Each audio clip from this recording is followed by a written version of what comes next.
Good morning to this wild, wet Wednesday. What was that for a good alliteration? It's really good to see everyone post-crossover. We're going to go ahead and get started and appreciate your patience. Senator Favola, I think you have two up in front of us, but can you start with Senate Bill 801? Sure. Thank you. Good morning. It's nice to see you all. This is the Children's Services Act, the CHINS bill, as we lovingly call it. It's all this bill does is it clarifies our current law and our current practice by stating that children who are in need of services, as recognized by frequently the JDR system, are eligible for funding under the Children's Services Act. So they're eligible for our CSA programs. We're currently doing that. We wanted to articulate that in statute. This is a bill that the Commission on Youth endorsed. It's also a bill that was strongly endorsed by the State Executive Council for Children's Services. There is no impact, no fiscal impact. It passed the Senate 40-0. I hope it is the will of the committee to pass the bill. I do have folks here, Scott Reiner, who runs our Children's Services Act program, is here if you have questions. I have staff from the Commission on Youth who are here. Right. If that's the will of the committee, but I didn't want to inundate you with speakers. All right, thank you so much, Senator Favola. I see we have some questions from committee members. Delegate Warrock. Yeah, Madam Chairman, not a question, but just to kind of let the patron know, I'm ready to make a motion to report if that tells the patron and others, I think, where this was going. Thank you. Second. There's been a motion and a second to report Senate Bill 801. Madam Clerk, if you can open the roll. All right, please cast your vote. Okay, and that bill moves on by a vote of 7-0. Okay, thank you. Okay, Madam Chair, I'll move on to 818. And this is really a notification bill. So for children in our foster care system, the local social service departments serve as their representative payee.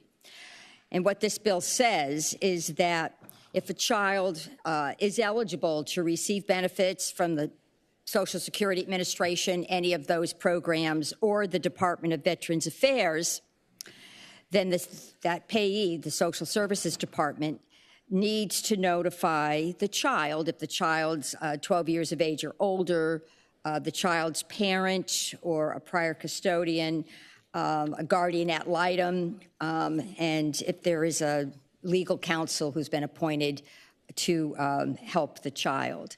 So this is just to ensure that several bodies or several parties know that a child is eligible to receive funds. We're hoping at some point we'll have a bill that will ensure those funds go into a trust fund for the child. So this is sort of a first step in this notification.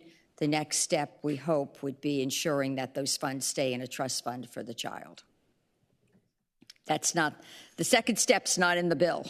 First step, the notification, is the only thing in the bill.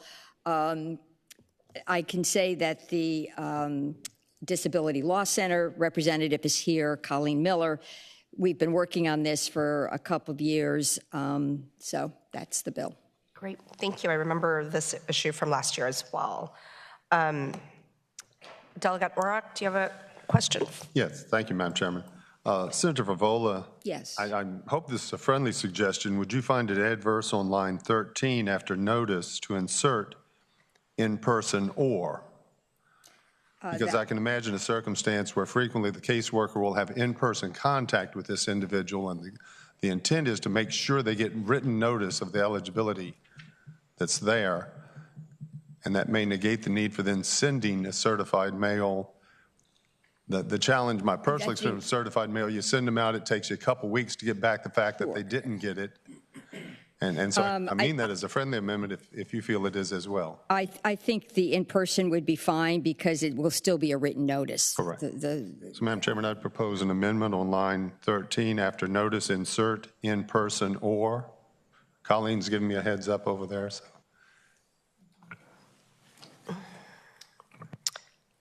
Delegate Orrock, we haven't had an amendment made during committee, and you are testing my parliamentary procedures.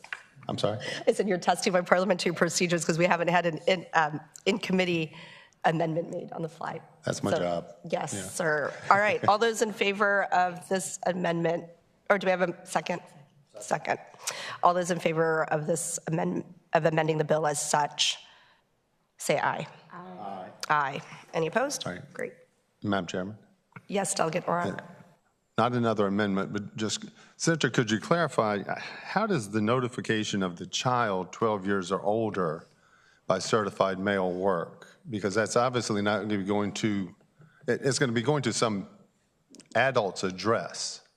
So just, I'm not adverse to the concept, and maybe Colleen's the one who can ask, you got your phone and friend right over there, I don't know, but how do we provide written notification by certified mail to a child 12 years or older? The caseworker at the Department of Social Services would have the address of where the child is residing. So that would be the... But then follow up, Madam Chairman? Delegate Orrock. So then the child is who has to sign the notice that they received the letter? The certified mail. And that brings with it, what legal standing does a child's signature have?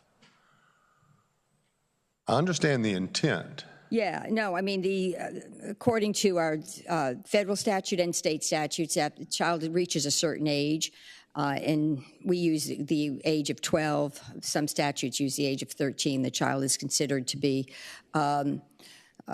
mature enough, if you will, to start handling day-to-day business issues that the child may face. So this is following procedures that we already have on the books in terms of the kinds of activities a child at this age would be expected to partake in. Madam Chairman, I think one final, given the construct of the language, does notification have to be provided to all 4 of these entities?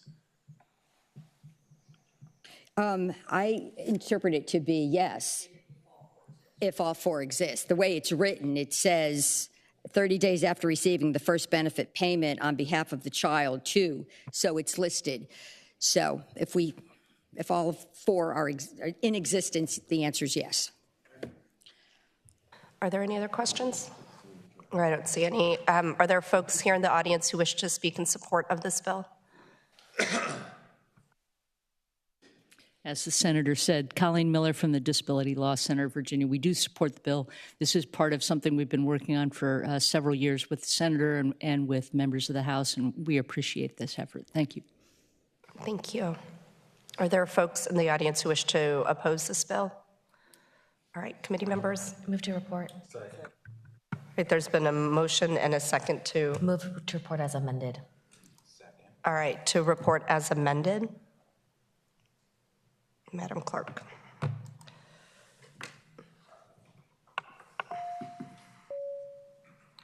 All right, and this bill moves on by a vote of 8-0. Thank you so much, Senator Favola. Thank you, Madam Chair and members of the committee. Have a great day. Bye. We do have one administrative task. Per the request of the patron, Senate Bill 1164 will go by for the day. So moved. Second. All those in favor say aye. Aye. Any opposed?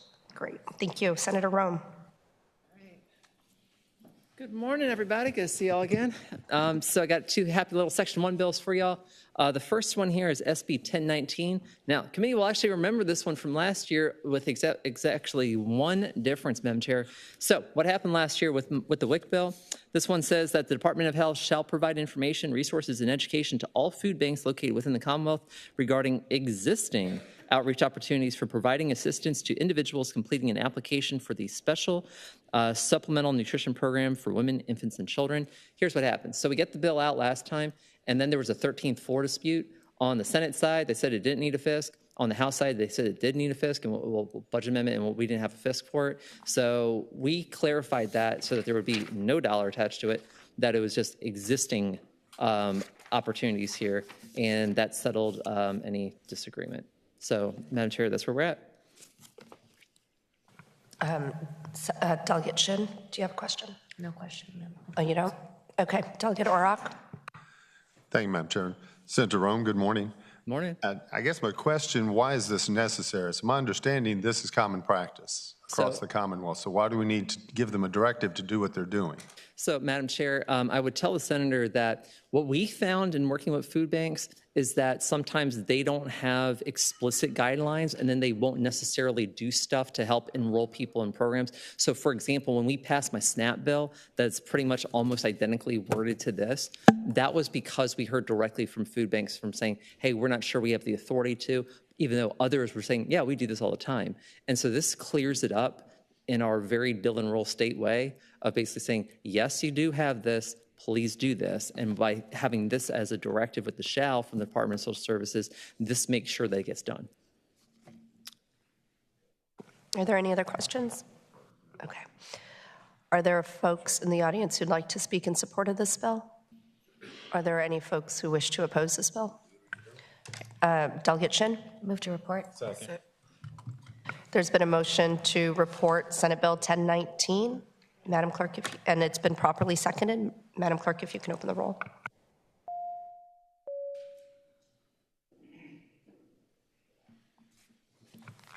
Senate Bill 1019 moves on by vote of 8-0. All right. Senator Rome. Thank you, Madam Chair. So, Madam Chair, next one here is SB 1020. So here's a little quick history here. A few years ago, actually 2020, we passed a bill to allow Virginia restaurants to voluntarily participate in the federal restaurant meals program. So basically that you can use your SNAP card so that if you go to Wawa or Sheetz or something like that, you can get a hot sandwich instead of just being told you have to go into the fridge, right? Well, in the 5 years since then, we've had a number of restaurants who've applied or who are now enrolled in it, and that's good. We want to encourage that. At the same time, we've also found that we've had some sorts of barriers that are keeping people from that are basically that's not allowing us to maximize enrollment the way that we want. And so what this Section 1 bill does is it says that the Department of Social Services shall submit a report to the governor and to the GA on the implementation of the program no later than December 1st of this year to include, number one, the number of restaurants that have applied to participate. Number two, the names and addresses of the restaurants that have been approved. Three, the plans for expanding the number. And four, identified barriers to the program expansions and recommendations for alleviating such barriers. There's also, and five, and any other data determined to be relevant to evaluating the program success. So this is we want to help businesses be able to, have a guaranteed source of income. When you do the swipe, they get the money directly. It's easy. It's completely voluntary. We want to help them out. Thank you. Delegate Shin, did you have a question? No. All right. Are there any questions from the committee? Okay. Are there Madam Chairman. Delegate Orrock? I had my coffee this morning. That's what's made the difference this session. Madam Chairman, if I may, Senator Rome, I have no heartburn with what you're trying to do, but it gets into here again, the construct. We have on line 13 what the report shall include. That's right. And then your three little I, while we're trying to collect data to determine what we need to do to possibly expand it, you're having them give plans for expansion before they've gotten the data. I would offer as what I think is a friendly amendment, if we were to on line 15, strike the three little I language and then insert at the end of line 17 before the period or its possible expansion, so that we make the expansion part permissible depending on as they've gotten data in. They still have to go ahead, collect the data, to identify any potential barriers they see to expansion, and if during that process they come up with some ideas for possible expansion, that will be communicated in this report as well. So, Madam Chair, just a clarifying question. Just want to make sure the line on 13 that the delegate wanted to strike, or was line on 15 that delegate wanted to strike, that was just Romanet 3 for Correct. Plans for expanding, and then basically make that more optional. Correct, and at the end of it, or its possible expansion, and that Yeah, that's fine. Chandler Madam may Chair, not that's be the friendly best amendment. wordsmithing, but That's okay I with you? propose that amendment then, Yeah, Madam that's Chairman. fine. Okay. That motion has been made to amend the bill and has been properly seconded. All those in favor of this amendment, say aye. Aye. Any opposed? All right. The bill as amended is before us. Madam Chair. All right. There's been a motion to report as amended. As amended. It's been properly seconded, and now it is before us. Thank you so much, Madam Clerk.